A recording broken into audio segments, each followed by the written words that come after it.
Posibleng lumabas ng Philippine Area of Responsibility bukas ang bagyong Esther na nagpapaulan sa extreme northern Luzon.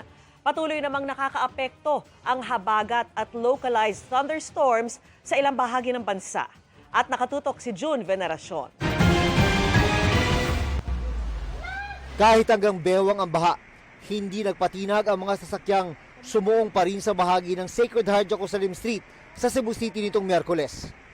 Ang mga rider, pilit na tinutulak ang kanilang mga motor sa nagmistulang ilog na lugar. Binahari ng bahagi ng Osmeña Boulevard. Matagal bago humupa ang baha dahil sa mga basurang bumara sa drainage. Pinagtulungan niyang tanggalin ng mga volunteer sa General Santos City. Lakas loob na tinawid ng isang tricycle ang rumaragasang ilog kahapon.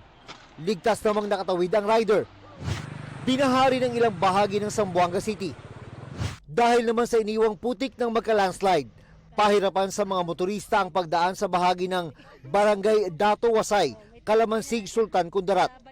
Ang mga pababang sasakyan halos dumausdos na. Ang mga paakyat naman kinailangang tulungang hilahin para makausad. Habagat at localized thunderstorms pa rin ang nagpapaulan sa malaking bahagi ng bansa. Ang bagyong Esther sa extreme northern Luzon nagpapaulan gaya ng nararanasan sa Batanes. June Veneracion, nakatutok, 24 oras.